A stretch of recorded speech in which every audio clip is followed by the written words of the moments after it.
किंवा सॅडली म्हणता येईल की ही चांगली गोष्ट नाहीये, पण आम्ही बरेच यंग पेशंट बघतोय.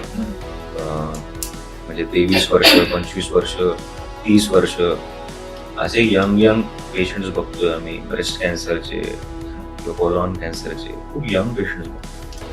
त्याचं काय कारण आहे खरंच म्हणजे सायन्सही त्याच्यावर प्रयत्न करतोय शोधायला की हे प्रमाण का होतंय. पण डेफिनेटली यंग पेशंट्स जास्त आहेत ज्याला कॅन्सर नाहीये, जो हेल्दी आहे. एखादी हेल्दी व्यक्ती आहे, तिला भीती आहे की मला कॅन्सर होऊ शकतो. सो तिने रुटीनली काय टेस्ट केल्या पाहिजे ज्याच्याने एखादा कॅन्सर जर होणार असेल तर तो पहिल्या स्टेजमध्ये कसा निदान करता येईल, त्याला स्क्रीनिंग म्हणतात. आम्ही जेव्हा कॅम्प करतो ना, तर एका बाजूला ब्लड प्रेशर, शुगर टेस्टिंग किंवा सीबीसी असा जर कॅम्प ठेवला ना, तर त्याच्यामध्ये 150-200 लोक पण येतात. पण तेच जर आम्ही मॅमोग्राफीचा कॅम्प ठेवतो किंवा गर्भाशयाच्या मुखाचा तपास असा कॅम्प ठेवतो आणि त्याच्या पुढे कॅन्सर निदान असं लिहिलं तर आम्हाला खूप अवघड जातं पेशंट्स म्हणजे लोकांना जमा करणं. तर ही जी भीती आहे की त्या वाटेला जायचंच नाही आपलं, ही कुठेतरी खूप घट्ट लोकांनी धरून ठेवली आहे आणि कॅन्सरच्या नावापासूनच लोक लांब राहतात. पण ही कुठेतरी ब्रेक झाली पाहिजे आणि स्क्रीनिंग साठी जास्तीत जास्त लोकांनी प्रयत्न केला पाहिजे की लोकांचं जे इन्शुरन्स कव्हर आहे ते जर आपल्याला कुठून जागरूकता वाढवता येईल. कारण कॅन्सरची ट्रीटमेंट आहे पण ती कॉस्टली आहे. सो तो गॅप येतो फक्त फायनान्सेसचा. जर प्रत्येकाचं इन्शुरन्स कव्हर हा थोडासा एक्सपांडेड असेल, जे त्यांच्या कॅपॅसिटीनुसार असेल, तर खूप बेनिफिट होईल. आपण एक वेलनेस लीड म्हणून सायकोलॉजिस्ट, हे सायकॅट्रिस्ट नाही, हे सायकोलॉजिस्ट नाही. ही लोक जाऊन पेशंट बरोबर असतात, बोलतात, त्यांच्या मनात जाणून घेतात, प्लस त्यांचे जे बोलताना ते बघतात की हा पेशंट त्यांची मेंटल स्टेट कशी आहे, नॉर्मल आहे, बिलो नॉर्मल आहे, डिप्रेस आहे किंवा वेगळं काही त्रास आहे. जर काही सिव्हिअरिटी जाणवली तर आम्ही मग सायकॅट्रिस्टला इन्व्हॉल्व करतो. आणि हे करत असताना कधी करतो आपण, पेशंटचे ट्रीटमेंट चालू असताना पेशंटसाठी, पेशंटचे जे पार्टनर आहे त्यासाठी, मुलांसाठी पण, आई वडील असतील त्यांच्यासाठी. सो काउन्सिलिंग हा फक्त पेशंट पुरता नसतं, त्याच्या पूर्ण आजूबाजूची इकोसिस्टम त्याच्याकरता असते. प्लस ट्रीटमेंट झाल्यानंतर सुद्धा काउन्सिलिंग करूच. नमस्कार, मी लीनल देशमुख. नवभारत नवराष्ट्राच्या या आणखी एका पॉडकास्ट मध्ये तुम्हा सगळ्यांचं मनापासून स्वागत. कॅन्सर हा खरं तर इतका गंभीर आजार आहे, पण तरीही सुद्धा याबद्दल म्हणावी तितकी जागरूकता पाहायला मिळत नाही. कॅन्सर केअर म्हणजे काय, कॅन्सर नंतरचं पोस्ट केअर काय, या सगळ्याची माहिती आज आपण या पॉडकास्ट मधून घेणार आहोत. आणि ही माहिती देण्यासाठी आज आपल्यासोबत स्टुडिओमध्ये आहेत oncologist doctor Pritam Kalaskar. Hello doctor Pritam, तुमचं खूप खूप स्वागत आहे आमच्या स्टुडिओमध्ये. आज आपण अत्यंत महत्वाच्या विषयावरती बोलणार आहोत, कॅन्सर. ऑन्कोलॉजिस्ट म्हणून काम करताना कॅन्सरचं नेमकं कशा पद्धतीने काम केलं जातं, ते कॅन्सरच्या पेशंट्स वरती नेमकं त्याचं निदान कसं होतं आणि मग पुढे कशा पद्धतीने त्यांना सेवा दिली जाते. कॅन्सर म्हटलं ना तर कॅन्सर असा काही डायरेक्ट डायग्नोस नाही होत. प्रत्येक अवयवानुसार त्याचे काही सिम्पटम्स असतात, म्हणजे त्रास होतो. जसं लंग कॅन्सर म्हणत, लंग कॅन्सरच्या पेशंटला खोकला असतो बऱ्याच वेळा, पोटातला काही कॅन्सर असेल तर पोट दुखतं. तर अशा काही त्रासांनी पेशंट आधी जवळच्या डॉक्टरकडे जातो आणि त्या त्रासांवर जेव्हा आपण काही सोनोग्राफी किंवा स्कॅन करतो त्याच्यात एखादी गाठ दिसते, तिकडून मग तो आमच्याकडे येतो.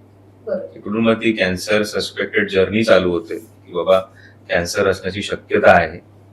आणि मग आमच्याकडे आल्यानंतर आम्ही त्या आजाराची स्टेज करून, म्हणजे त्याचा एखादा मोठा स्कॅन काढतो, जसं पेट स्कॅन असतो, मग गरज पडली तर त्याची बायोप्सी घेतो, आजार कन्फर्म होतो. आजार कन्फर्म झाल्यानंतर त्या आजाराच्या स्टेजनुसार त्याला आम्ही ट्रीटमेंट देतो.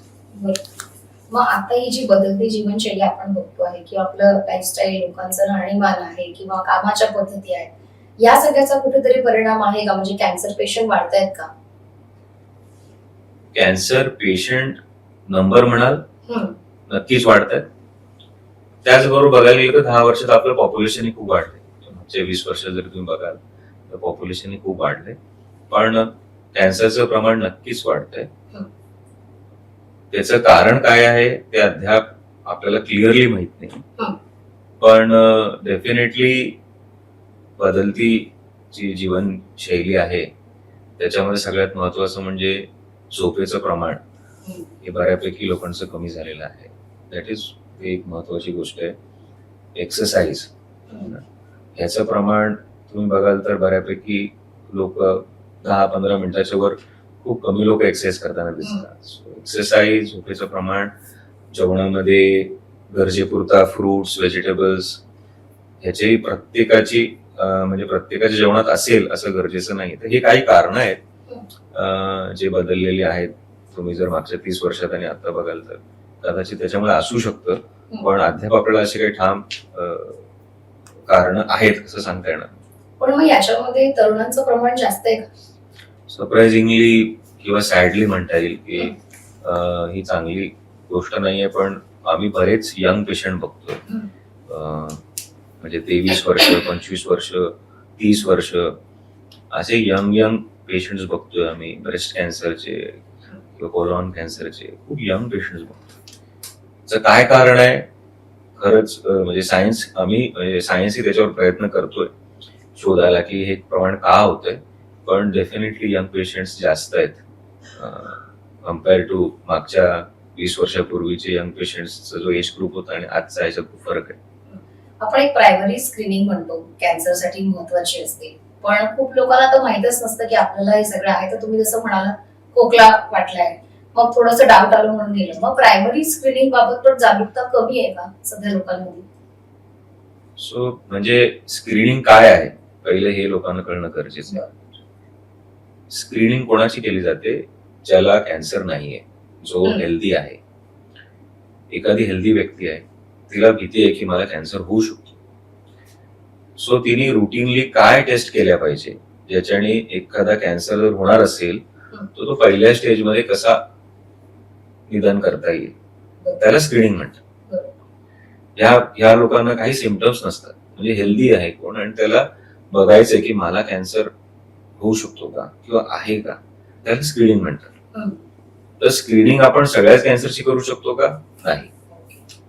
स्क्रीनिंग फिमेल्स मध्ये, लेडीज पेशंट्स मध्ये, लोकांमध्ये फक्त ब्रेस्ट कॅन्सर आणि सर्व्हिक्स कॅन्सर म्हणजे स्तनांचा कॅन्सर आणि गर्भाशयाच्या मुखाचा कॅन्सर या दोघांचे स्क्रीनिंग करू शकतो. आणि पुरुषांमध्ये 50 वय झाल्यानंतर प्रोस्टेट कॅन्सरसाठी PSA टेस्ट असते ती. आणि ज्या पुरुषांमध्ये फॅमिली हिस्ट्री आहे ज्याच्या घरामध्ये कोलॉन कॅन्सरची, त्याच्यामध्ये कोलॉन कॅन्सरचं 45 नंतर आपण टेस्टिंग करू शकतो. सो हे नेमके कॅन्सर्स आहेत ज्याच्यामध्ये स्क्रीनिंग करता येईल. म्हणजे हेल्दी लोक आहेत पण त्यांनी काय स्क्रीनिंग करावी, तर हे नेमकेच कॅन्सर आहेत त्याच्यामध्ये स्क्रीनिंग करता येते. कारण बरेचदा असं होतं की लोक स्क्रीनिंग म्हटलं की घाबरतात, कारण त्यांना असं वाटतं आता स्क्रीनिंग करायचं म्हणजे आपल्याला काहीतरी डिटेक्ट होईल आणि मग उगाचच नको ते आपल्या याच्यावरती.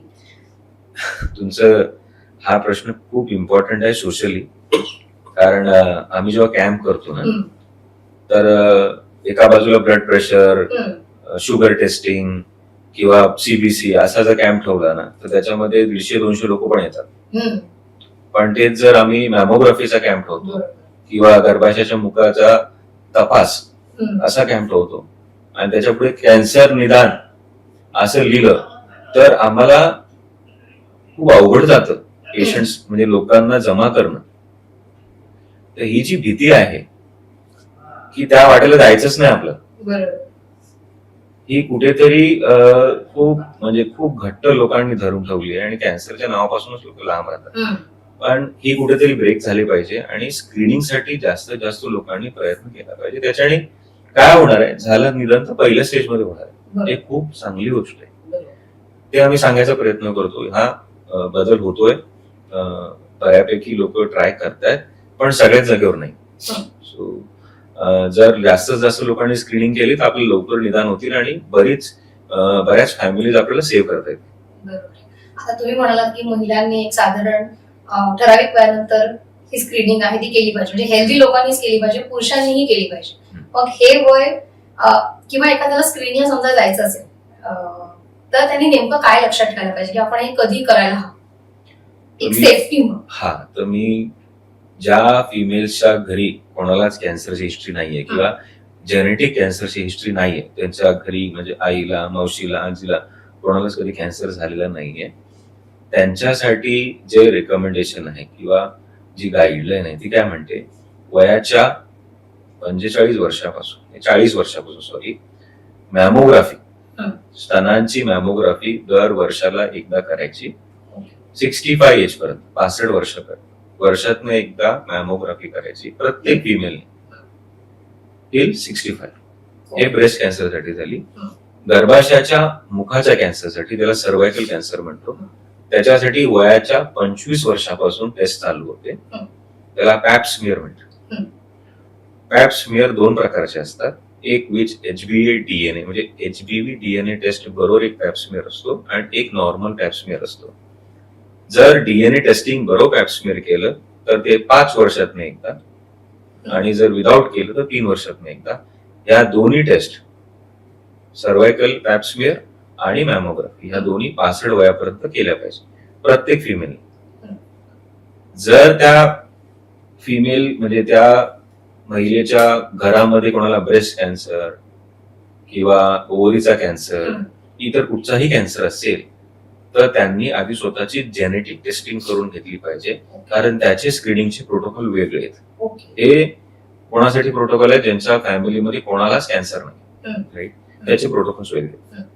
पुरुषांसाठी एक कोलॉन कॅन्सरची टेस्ट आहे किंवा प्रोस्टेट कॅन्सरची टेस्ट आहे, पण ती पण पुरुषांमध्ये ज्यांच्या फॅमिलीमध्ये हिस्ट्री आहे त्यांच्या करता आहे, राईट, सगळ्यांसाठी नाहीये. म्हणजे हाय रिस्क इंडिव्हिज्युअल साठीच त्या टेस्ट आहेत. तरी पण पुरुषांनी 40 एज पासून स्टूल फॉर अकल्ड ब्लड म्हणजे संडासामध्ये रक्ताची तपासणी वर्षातून एकदा केली तर काही हरकत नाहीये, आणि 50 नंतर PSA ची टेस्ट केली तर काही हरकत नाही.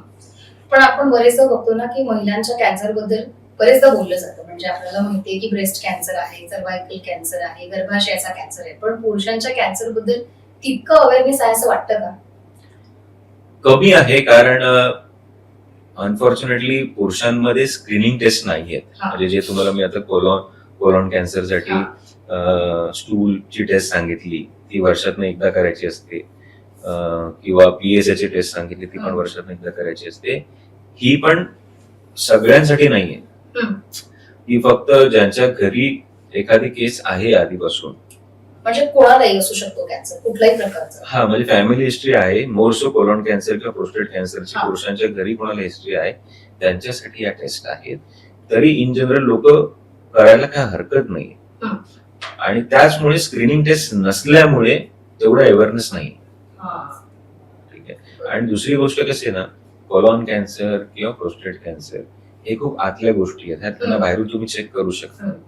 पण ब्रेस्ट कॅन्सर हा बाहेरचा भाग आहे, किंवा एक मासाच्या गोळ्या चेक करत होतो युजली विदाउट काय म्हणजे इन्व्हेसिव्ह टेस्ट करतात, म्हणजे नॉर्मली सोनोग्राफी करून बघता येतं, किंवा गर्भाशयाची मुखाची तपासणी ही पण कॉल्पोस्कोपी करून लगेच ते बघता येतं. त्याच्यासाठी तुम्हाला काही पोट उघडायची गरज नाही. त्यामुळे हे कॅन्सर लवकर पकडू शकतो आपण इझिली, आणि म्हणून ह्याच्यामध्ये स्क्रीनिंग आहे. कारण ह्याच्यासाठी काही वेगळे ऍडव्हान्स टेस्ट करायची गरज नाही. पण कोलॉन कॅन्सरसाठी तुम्हाला एंडोस्कोपी करा, प्रोस्टेट सेंटरसाठी वेगळे सोनोग्राफीज करा, त्यामुळे ते आपण फ्रिक्वेंटली स्क्रीनिंग म्हणून रेकमेंड करत नाही. ब्रेस्ट आणि सर्व्हिक्स मध्ये इझी टेस्ट आहेत, लवकर पकडता येतं, त्यामुळे त्याच्यावर खूप जोर असतो की आपण त्यांना लवकर निदर्शनात आणू, आणि त्यांचं प्रमाण पण जास्त आहे. तुम्ही आज बघाल तर भारतामध्ये पहिले जे फिमेल्स मध्ये कॅन्सर आहेत त्याच्यामध्ये ब्रेस्ट आणि सर्व्हिक्स आहेत, राईट, आणि त्याच्यासाठी स्क्रीनिंग आहेत. जर आपण हे व्यवस्थित केलं तर किती प्रमाणात कॅन्सरचं निदान कमी होईल, आणि जरी झालं तरी किती लोक बरे होतील, जे आज आपल्याकडे लोक 3rd आणि 4th स्टेजला येत आहेत, ती 1st आणि 2nd ला येते. आणि मला विचारायचं, सर्वायकल कॅन्सर आपण बघतोय मध्यंतरीच्या काळात ऍक्च्युअली सर्वायकल कॅन्सर बद्दल इतकं बोललं नव्हतं गेलं, पण आता सोशल मीडियाच्या माध्यमातून काही सेलिब्रिटीजने जेव्हा काही व्हिडिओज केले त्याच्यानंतर सर्व्हायकल कॅन्सर बद्दल खूप जास्त समजून आलंय. पण आता सर्व्हायकल कॅन्सर म्हणजे नेमकं काय?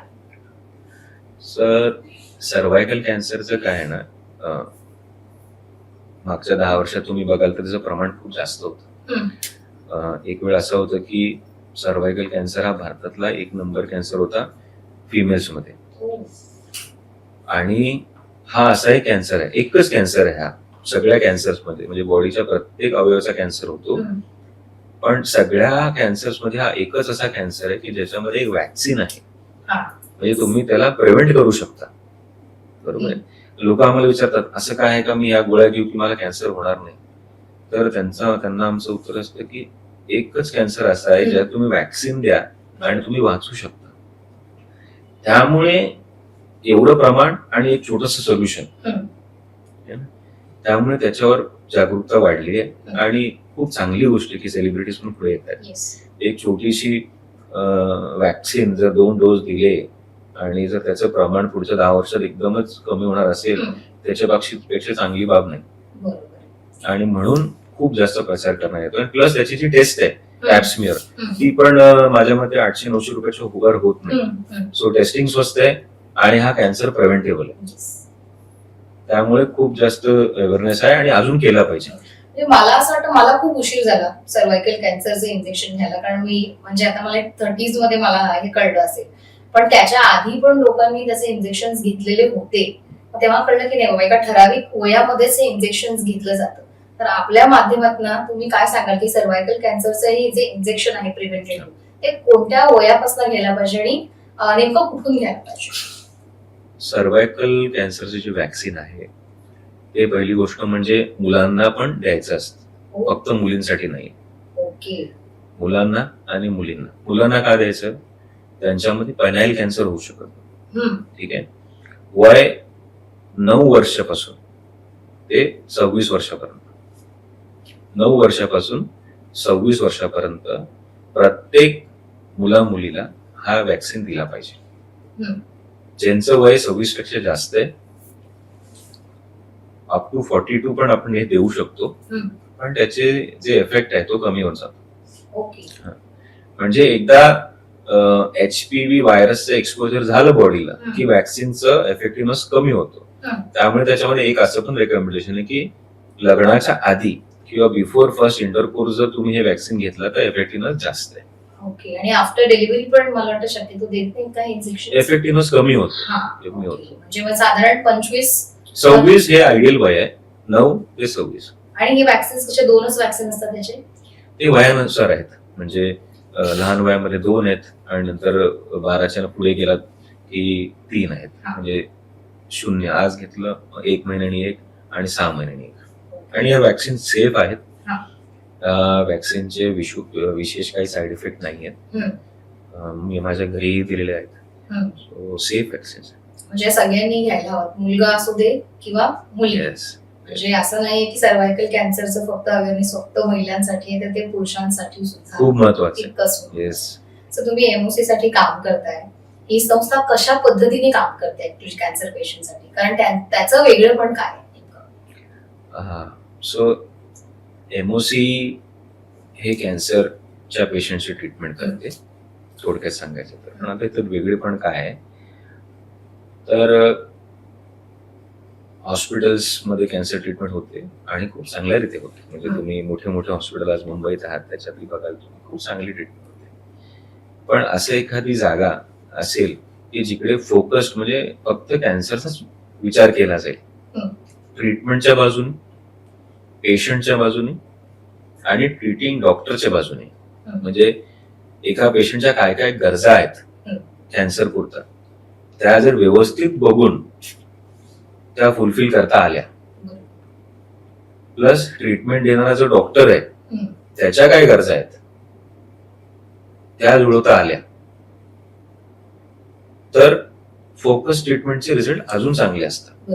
जसं मी तुम्हाला थोडक्यात एक्झाम्पल देईन. एमओसीला आपण एक सॉफ्टवेअर बनवलंय ज्याच्यामध्ये प्रत्येक कॅन्सर पेशंटचे डिटेल्स एंटर केले जाते आणि ते बरोबर कॅन्सर पेशंटसाठी बनवलेलं आहे. सो जेव्हा तो माझ्यासारखा ऑन्कोलॉजिस्ट त्या सॉफ्टवेअरवर बसतो बघायला, EMR म्हणतो आम्ही, तेव्हा एका पेजवर मला पेशंटची सगळी हिस्ट्री दिसते, ज्याच्याने मला फाईल चाळत बसायला लागत नाही. मी कुठेही बसून ते ऍक्सेस करू शकतो. त्याच्यात काही गोष्टी अलार्मिंग असतील तर ते रेडमध्ये येतात, काही इनकम्प्लीट हिस्ट्री असेल तर ते इनकम्प्लीट म्हणून येतं. त्यामुळे मला जे असेसमेंट आहे माझं ते कुठे चुकत नाही आणि मला चांगली केअर देता येते. प्लस ऍज अन ऑन्कोलॉजिस्ट मला काय लागतं, एक सेफ एन्व्हायरमेंट लागतं कॅन्सर डिलिव्हरीला. पेशंटला काही त्रास झाला तर त्याची काळजी कशी घेता येईल, त्याचे सगळे प्रिकॉशन्स इमोशनली घेतले जातात. प्लस डिलिव्हर करण्यासाठी नर्सेस चांगले लागतात, RMO चांगले लागतात. तर काय होतं की तुम्ही एका जागेवर एकच गोष्ट करताय तर तुम्ही त्याच्यात स्पेशलाइज होऊन जाता. जसं आता तुम्ही आहात, तुम्ही प्रश्न विचारता लोकांना आणि त्यांच्या मनातनं जाणून घेता किंवा लोकांपर्यंत मेसेज पोहोचवता, हे तुमची स्पेशालिटी आहे कारण तुम्ही तेच करता, बरोबर. तसंच जर एक सिस्टर आहे किंवा एक डॉक्टर आहे RMO, तो एका मोठ्या हॉस्पिटलला आहे किंवा ती एका मोठ्या हॉस्पिटलला आहे, ती आज ऑन्कोलॉजीला आहे, उद्या नेफ्रोला आहे, परवा कार्डिओला आहे, सगळ्या गोष्टी शिकते, स्पेशलाइज होते. पण जर ती फक्त एकाच जागेवर किंवा तो डॉक्टर एकाच जागेवर 5 वर्ष तेच काम करतो तर त्याच्यामध्ये एज असणार आहे, ते त्याच्यात स्पेशलाइज होतात. त्यामुळे जो ट्रीटिंग डॉक्टर आहे त्याला कॉन्फिडन्स असतो की बाहेर बसलेला RMO डॉक्टर, बाहेर बसलेली सिस्टर हे इक्वली क्वालिफाईड आहे कॅन्सर ट्रीटमेंट देण्यामध्ये. आणि त्यामुळे डिलिव्हरी चांगली, मिस्टेक्स कमी होतात, पेशंटची केअर चांगली होते, त्यांना तो कॉन्फिडन्स दिसतो. म्हणजे ऑन्कोलॉजिस्टला भेटल्यानंतर जेव्हा पेशंट बाहेर जातो, ऑन्कोलॉजिस्टचे पेशंट किती वेळ बोलणार आहे, 15 मिनिटं 20 मिनिटं. त्याच्यानंतर तो बाहेर जातो तर त्याला ते बाहेरचं एन्व्हायरमेंट ना तेवढं कॉन्फिडन्स भेटणं गरजेचं आहे. कारण त्याचे प्रश्न काय 20 मिनिटात संपत नाही, त्यांच्या मनामध्ये बरेच प्रश्न येतात आणि त्याची उत्तरं हे सिस्टर्स, हे डॉक्टर्स देतात.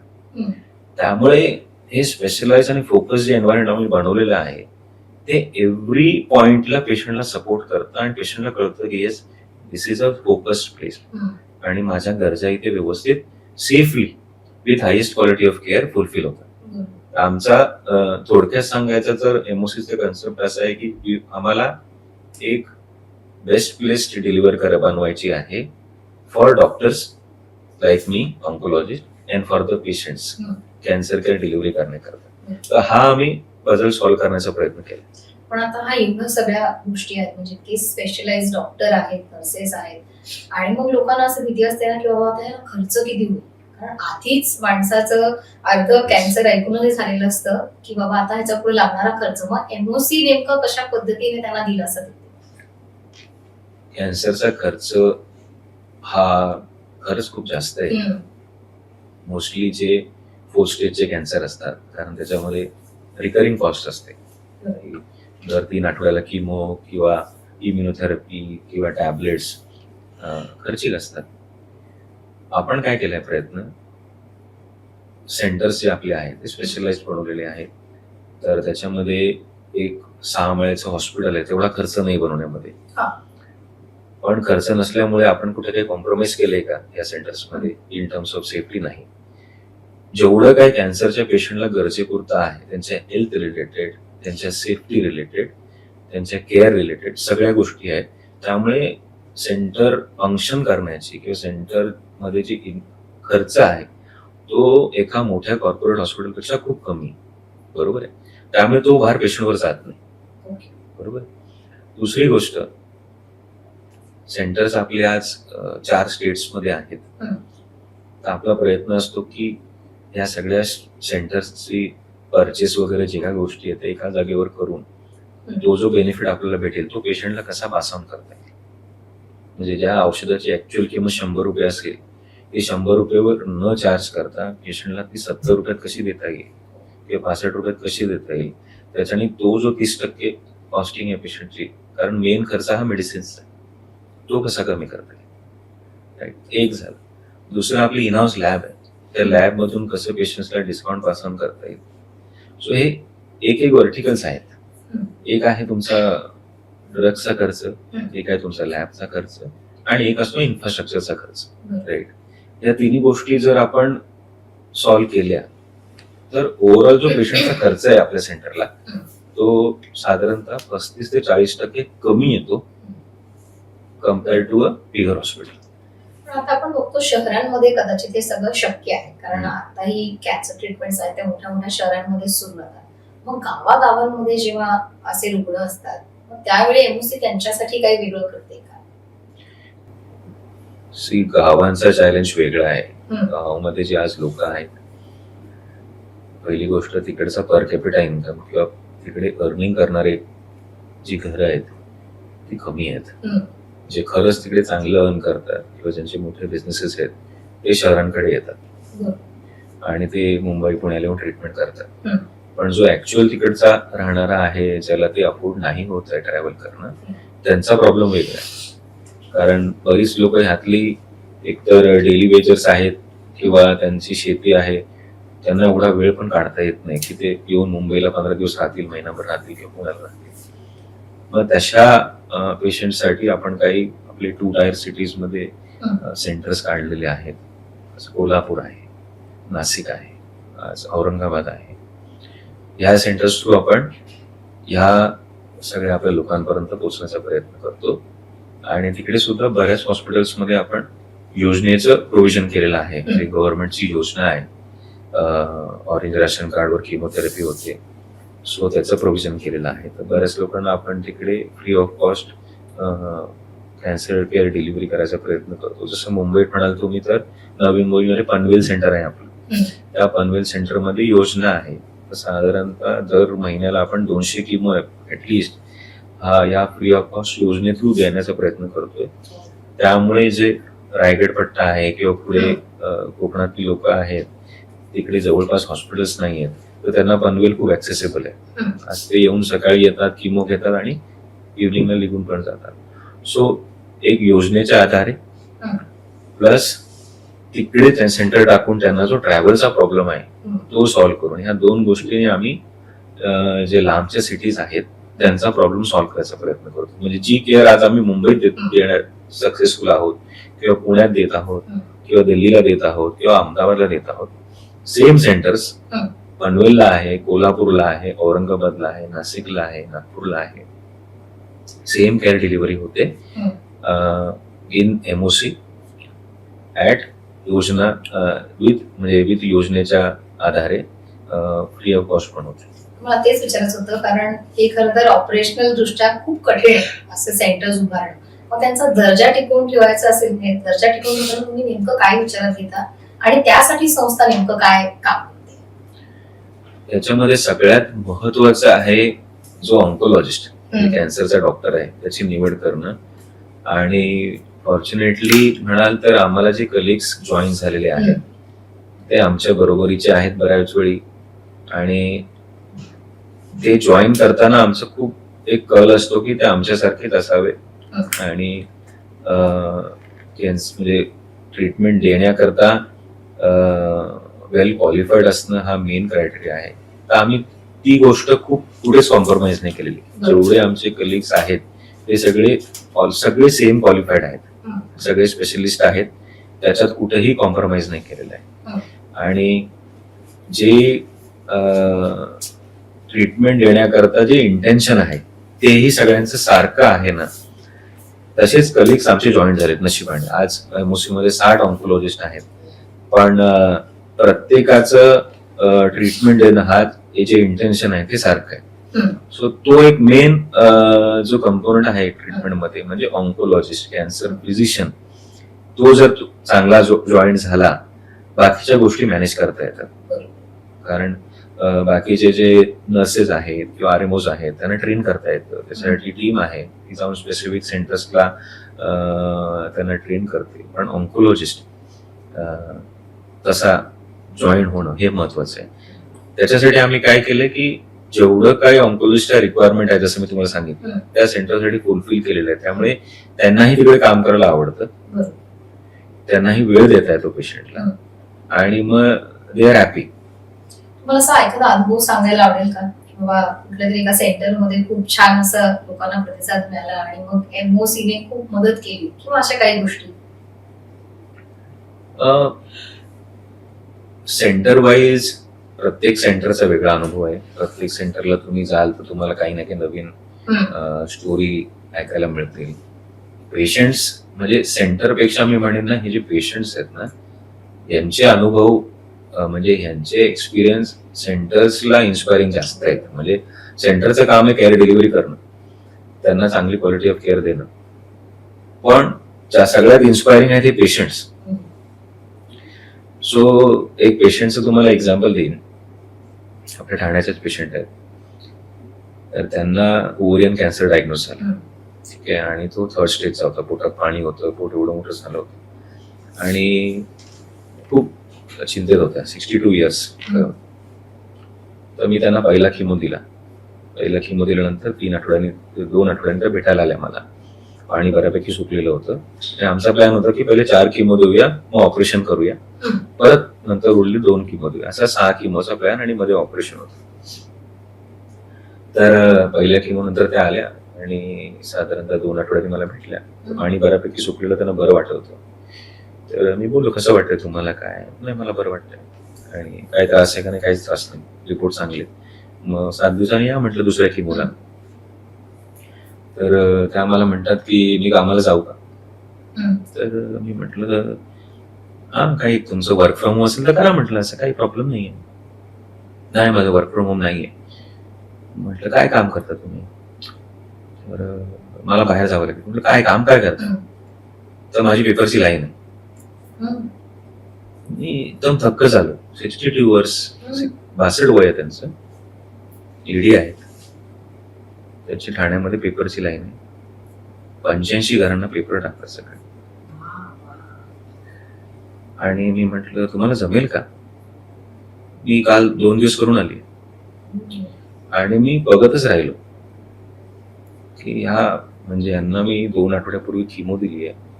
पोटात एवढं पाणी होतं, ते आता सगळं सुकलेलं आहे. आणि त्या 2 दिवसापासून सकाळी 4 वाजता उठून 85 घरांमध्ये पेपर टाकून येतात. आणि मी म्हणजे थोडा वेळ मला काय सुचलंच नाही की मी काय बोलावं. नाही नॉर्मली आम्हाला लोक काय सांगतात वर्क फ्रॉम होम आहे किंवा घरातली कामं करू की नको. तर माझ्या ह्या 15 वर्षाच्या ह्याच्यामध्ये पहिल्यांदा मी असं म्हणजे खूप सरप्राइझिंग वाटलं मला. म्हटलं तुम्हाला शिकेल तर करा. आणि विश्वास वाटणार नाही तुम्हाला, त्यांनी पूर्ण 3 महिन्यामध्ये 4 किमो घेतल्या. फक्त किमोच्या दिवशी त्या पेपर नाही टाकायच्या आणि बाकी सगळ्या दिवशी पेपर टाकायच्या. फायनान्शियली खूप बर्डन होतं का? नाही, दोन्ही मुलं कामं करतायत. हा, दोन्ही मुलं आहेत, कामं करतात, पण मला करायचंय. कारण ह्याच्यावरच मी माझ्या मुलांना शिकवलेलं आहे. मुलं वेल सेटल्ड आहेत, पण मला माझं काम सोडायचं नाही. सो हा अनुभव मला तरी खूप सरप्राइझिंग होता. असे बरेच गोष्टी लोक आमच्याशी शेअर करतात आणि खूप इन्स्पायरिंग असतात. सो मी म्हणेन की सेंटरपेक्षा सेंटरला येणारी जी लोक आहेत ती खूप वेगळी असतात, खूप इन्स्पायरिंग असतात. आपण ज्या आज सोशल मीडियावर बघतो हे अचीव्ह केलंय, बरेच लोकांनी टाकतात, which is very good, which is very good, no doubt. Kudos to them also की लोक बरंच काही अचीव्ह करतात. पण कॅन्सर सारख्या ट्रीटमेंट मध्ये या गोष्टी करणं आणि स्वतःचं कमिटमेंट ठेवणं ह्याच्याहून अवघड काय असेल असं मला वाटत नाही. दोन्ही टू वे प्रोसेस झाली. म्हणजे डॉक्टरांवरचाही विश्वास आहे आणि स्वतःचीही बरी होण्याची जिद्द आहे कदाचित, म्हणूनच हे सगळं शक्य आहे.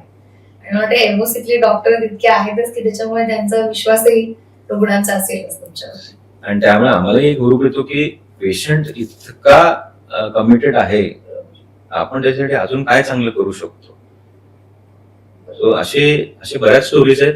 मी सांगत गेलो तर संध्याकाळ होऊन जाईल. नाही, पण खरंच इन्स्पायरिंग आहे. कारण बरेचदा असं होतं की लोकांना फक्त कॅन्सर ऐकलं ना की इतकी भीती वाटते की त्यांना असं वाटतं की आता आपलं सगळं संपलंय.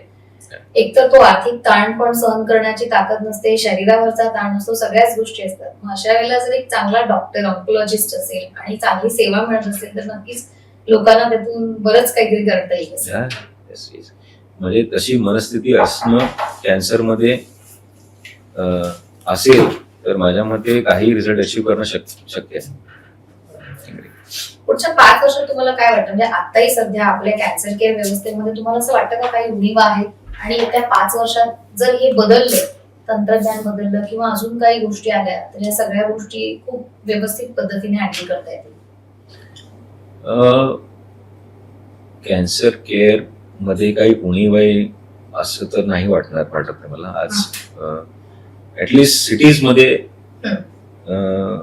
काही कमतरता अशी वाटत नाही. डेफिनेटली रुरल एरियामध्ये हॉस्पिटल्स डेफिनेटली कॅन्सर केअरची कमी आहे, कारण ओव्हरऑल ऑन्कोलॉजिस्ट कमी आहेत. तर सिटीज मध्ये मला प्रॉब्लेम वाटत नाही, पण डेफिनेटली रुरल एरियाज मध्ये जो गॅप आहे तो कुठेतरी आपल्याला फुलफिल करायला लागेल आणि तिकडे केअर डिलिव्हरी वाढवायला लागेल, त्याच्याने तिकडच्या लोकांना ती सेवा मिळेल. इम्प्रुव्हमेंट फक्त एका गोष्टीत झाली पाहिजे की लोकांचं जे इन्शुरन्स कव्हर आहे ते जर आपल्याला कुठून जागरूकता वाढवता येईल, कारण कॅन्सरची ट्रीटमेंट आहे पण ती कॉस्टली आहे. सो तो गॅप येतो फक्त फायनान्सेसचा. जर प्रत्येकाचं इन्शुरन्स कव्हर हा थोडासा एक्सपांडेड असेल, जे त्यांच्या कॅपॅसिटीनुसार असेल, तर खूप बेनिफिट होईल. प्रत्येक जण काही 50 लाख 1 कोटीचं इन्शुरन्स ठेवू नाही शकत, पण माझ्या कॅपॅसिटीमध्ये जे मॅक्झिमम मला इन्शुरन्स घेता येईल तो मी घेतला पाहिजे.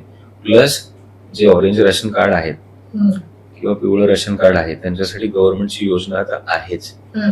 सो हा एक फायनान्शियल फॅक्टर जर थोडासा इम्प्रूव्ह झाला, त्याचं अवेअरनेस वाढलं, तर माझ्या मते अजून चांगली कॅन्सर केअर डिलिव्हर करता येईल. पण आता तो म्हणाली योजना आहे किंवा आपले इन्शुरन्स आहे, याबद्दल तरी लोकांना अवेअरनेस आहे का, की नाहीच अगदी हातावर मोजून आहेत लोकांना? योजनेबद्दल आता बऱ्यापैकी अवेअरनेस आहे. ओके. कारण ती खूप हेल्पफुल आहे लोकांसाठी.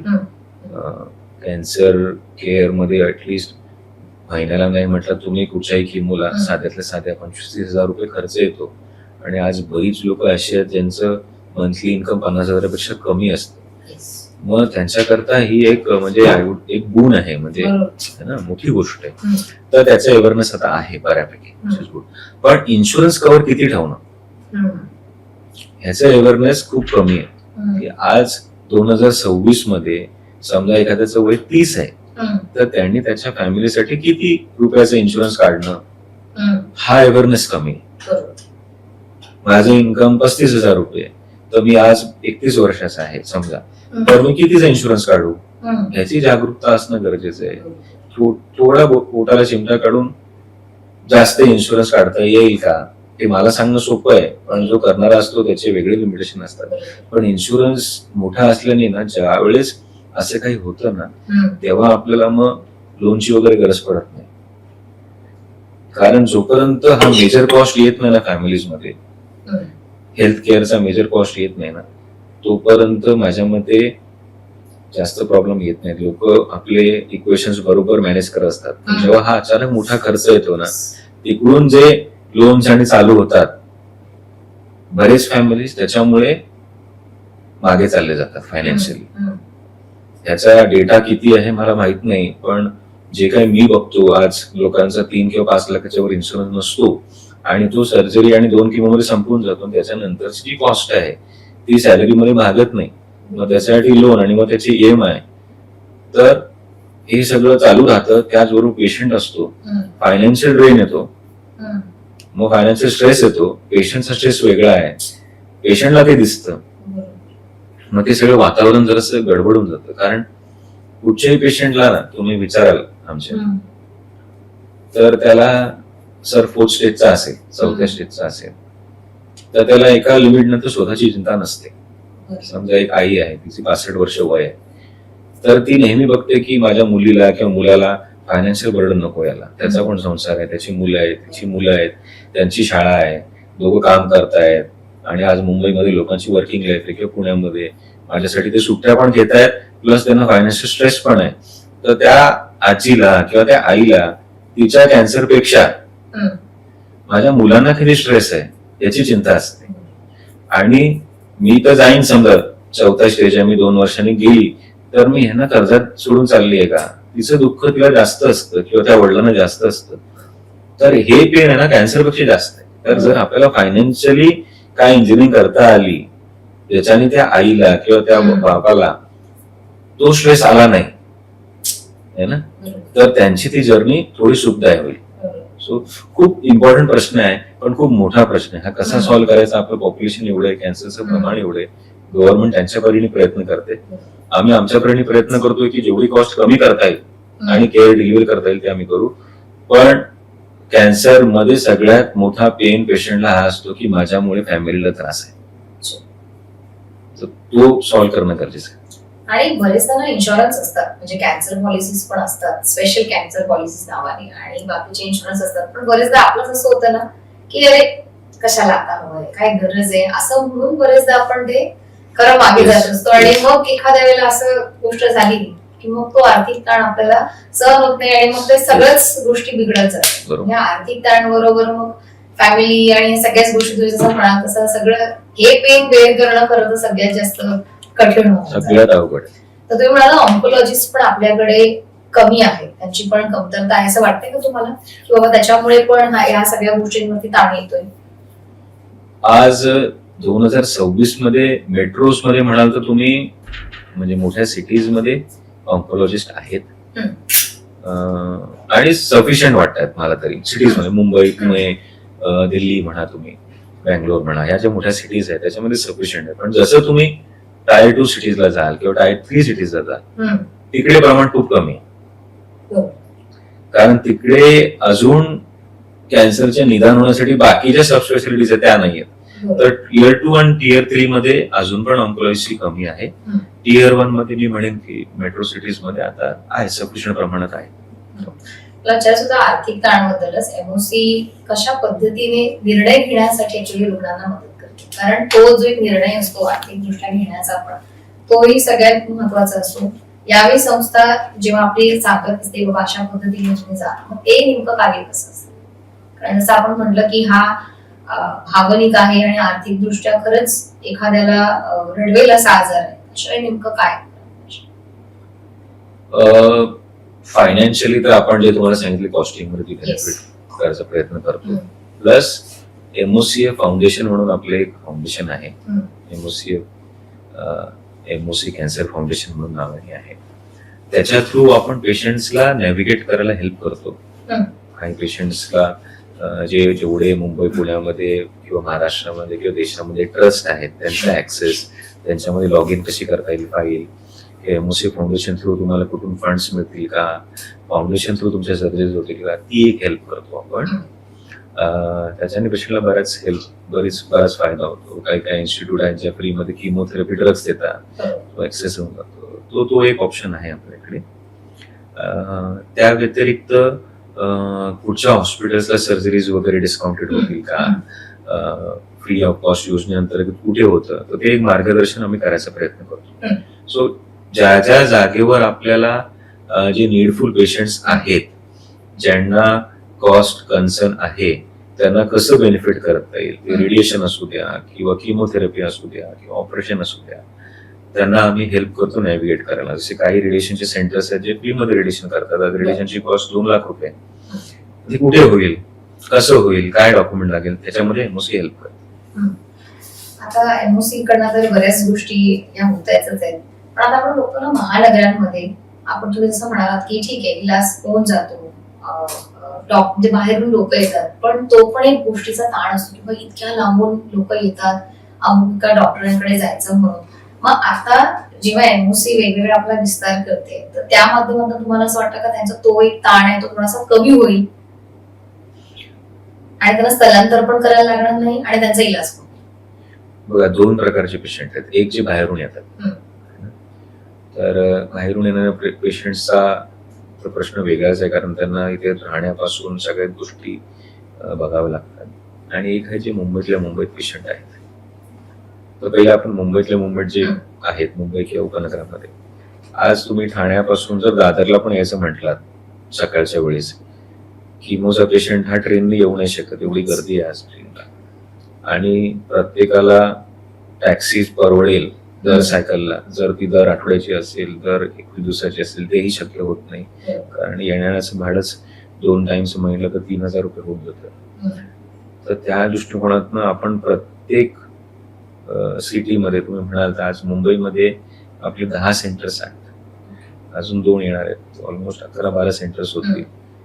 कल्याण, ठाणे, मुलुंड, घाटकोपर, माहीम, केम्स कॉर्नर, प्रत्येक एक 10 ते 12 किलोमीटरला एक सेंटर आहे.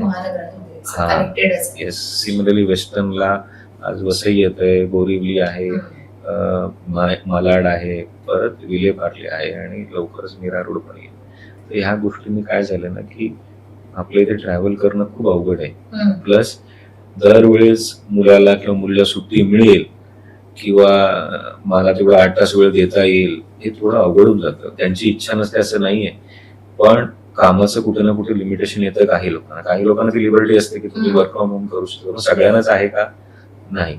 तर याच्यामध्ये बऱ्याच फॅमिलीला हे बेनिफिट होतं की आपण सकाळी आईला सोडून येऊ, तिच्याबरोबर मावशी किंवा कोणतरी असते, एक त्यांचे रिलेटिव्ह असतात, मुलगा सोडून जातो किंवा मुलगी सोडून जाते, त्यांचं बिलिंग वगैरे ते संध्याकाळी येताना करतात आणि मग घरी घेऊन जातात.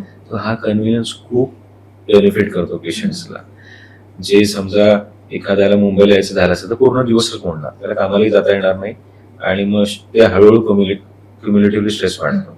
तर तो बेनिफिट होतो आपल्या सेंटर्समुळे. जे बाहेरचे पेशंट्स आहेत तर त्याचा प्रॉब्लेम आम्ही कसा सॉल्व्ह करतोय, जसा तुम्ही रायगड कोकण पट्टा म्हणाल, पनवेलच्या पुढे जर गेलात ना तर एक सेंटर डायरेक्ट चिपळूणला आहे, त्यानंतर काही रत्नागिरीला आहेत पण स्पेशलाइज कमी आहेत, एक चिपळूणला आहे सेंटर.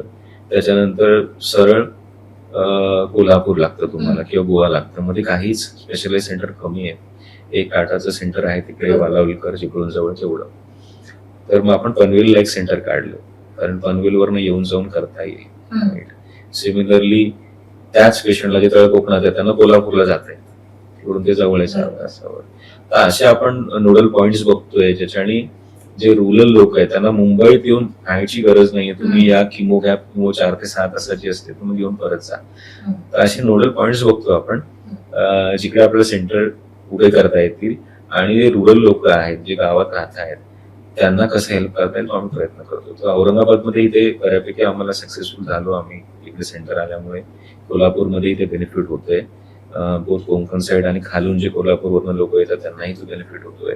सिमिलरली नागपूरचं मोठी सिटी आहे, तिकडेही इतर ड्रेन पण चांगला आहे. सो तो प्रॉब्लेम आम्ही कसं सॉल्व्ह करतो. म्हणजे आता बघायला गेलं तर सगळीकडे जाळं असं पसरलेलं, तर लोकांना योग्य इलाज त्याच्यामध्ये मिळण्यामध्ये शक्य झाले. Yes yes yes. डॉक्टर, आता आपण बघितलं कॅन्सर बद्दल आपण बरीच माहिती घेतली, त्याचा अवेअरनेस, त्याचा आर्थिक नियोजन सगळ्याच बाबतीत आपण बघितलं. जाता जाता तुम्ही आमच्या प्रेक्षकांना हेल्थ मंत्र काय आहे तुमच्याकडे? हेल्थ मंत्र असं म्हणेन की आपण सगळ्यांना इन्क्लुडिंग मला सगळ्यांना काय करता येईल ज्याच्याने कॅन्सर होणार नाही, ते म्हणजे 3 गोष्टी मी सगळ्या पेशंटला सांगतो. प्रॉपर झोप, 8 तास झोप प्रत्येकाला घेणं गरजेचं आहे.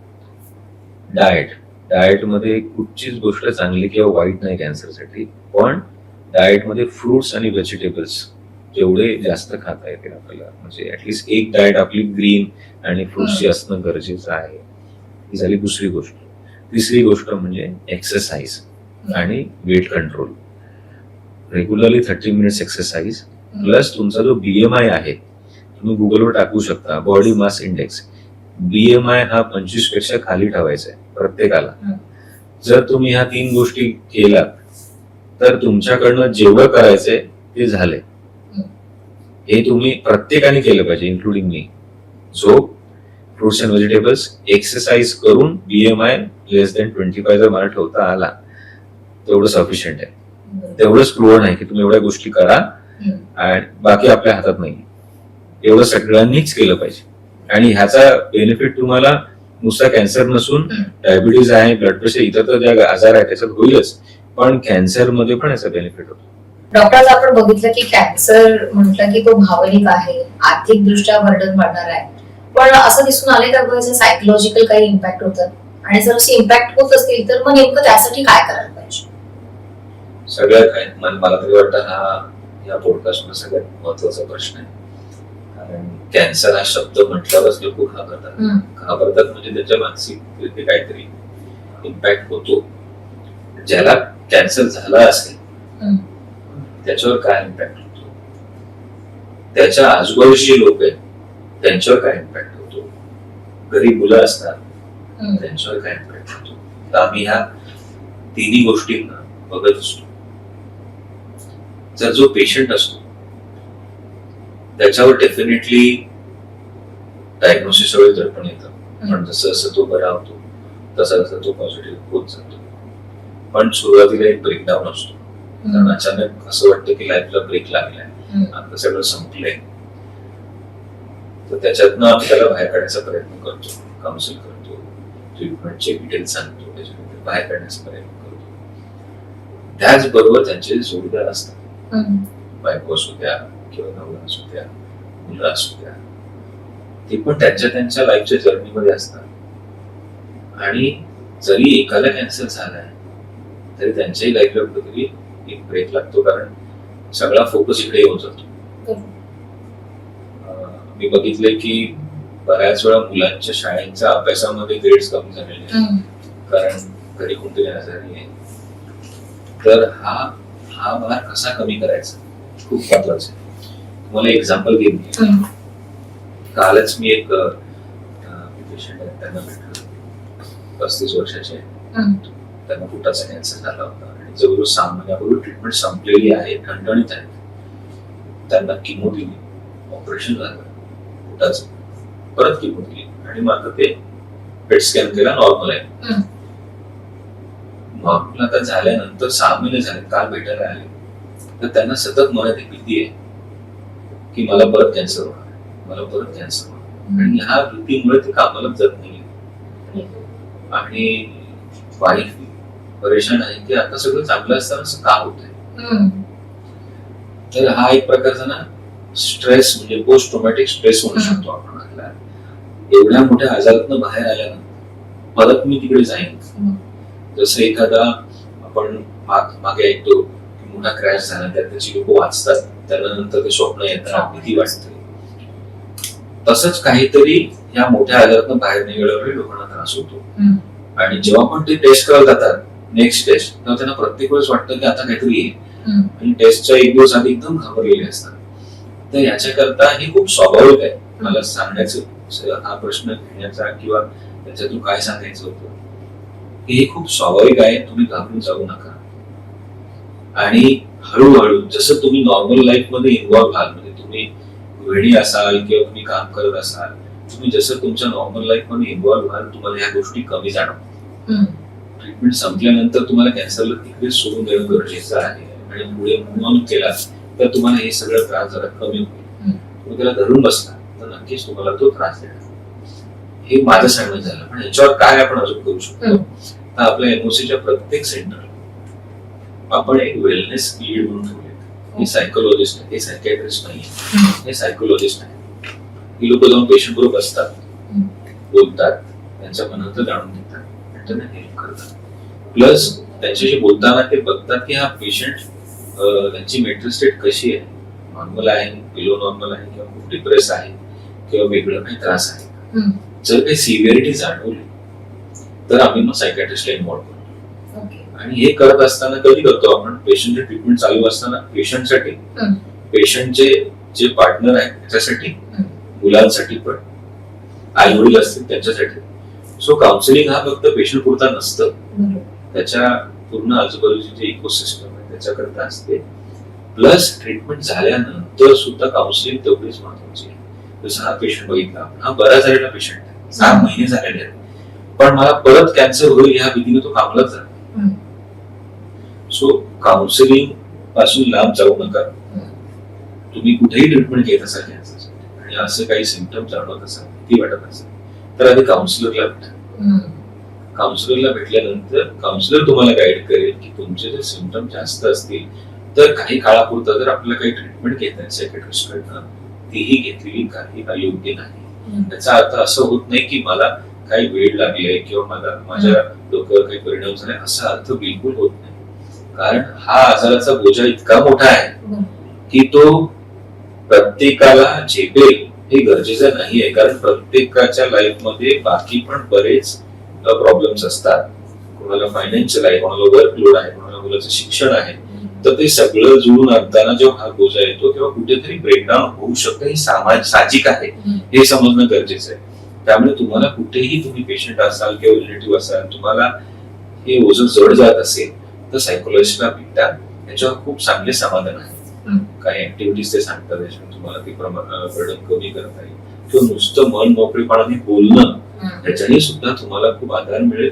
बऱ्याच वेळा काही ग्रुप्स असतात जे तुम्ही आज गो थ्रू करताय, तसं डेफिनेटली कोणीतरी 6 महिन्यापूर्वी गो थ्रू केलेलं असणार किंवा 2 वर्षापूर्वी, ती लोक तुम्हाला हेल्प करतील. आज एमओसी मध्ये आपण सपोर्ट ग्रुप्स बनवलेले आहेत अक्रॉस इंडिया, ज्याच्यामध्ये आपल्याच कॅन्सरचे दुसरे रुग्ण पण असतात, त्यांचे रिलेटिव्ह असतात, जे तुम्हाला सांगू शकतात की ह्या टप्प्याला मी काय केलं होतं हे ओव्हरकम करायला, तर त्याची हेल्प घ्या. ही जर्नी डेफिनेटली डिफिकल्ट आहे, पण त्याला व्यवस्थित जर टॅकल करता आलं आपल्याला, तर मी त्याला म्हणेन की थोडस तुमची जर्नी स्मूथ होईल. हेल्प घ्या, लांब राहू नका, हेल्प घ्या तुमच्यासाठी, तुमच्या पेशंटसाठी, फॅमिलीसाठी. आणि कॅन्सर ट्रीटमेंट बरोबरच त्याच्याबरोबरची मेंटल हेल्थची जी ट्रीटमेंट आहे ती पण अगदी बरोबर आहे आणि गरजेची आहे. तेवढाच एक मला मेसेज म्हणजे पोस्ट केअर पण तितकंच महत्वाचं आहे सायकोलॉजिकली. Yes yes. डॉक्टर आज तुम्ही आलात आणि आम्हाला एवढी महत्वाची माहिती दिली, त्याबद्दल तुमचे खूप खूप आभार. धन्यवाद. आणि मला तुम्ही इथे बोलवलात आणि ह्या महत्वाच्या विषयावर बोलायची संधी दिलात, कारण असे प्लॅटफॉर्म कमी आहेत आणि हा विषय पण थोडा नाजूक आहे, आणि आपल्या मायबोलीमध्ये बोलायची संधी दिलात, लोकांपर्यंत हा मेसेज पोहोचवण्याची मला जी संधी दिलात, त्यासाठी खूप खूप धन्यवाद. मी आशा करतो की ह्या मेसेजनी ऍटलिस्ट एक जरी पेशंटला काही बेनिफिट झाला तर आजचा हा कार्यक्रम आपला सक्सेसफुल झाला असं तुम्हाला काही प्रश्न असतील तर तुम्ही नक्कीच आम्हाला कमेंट करून विचारू शकता. हा व्हिडिओ आवडला असेल तर जास्तीत जास्त लाईक करा आणि शेअर करायला अजिबात विसरू नका.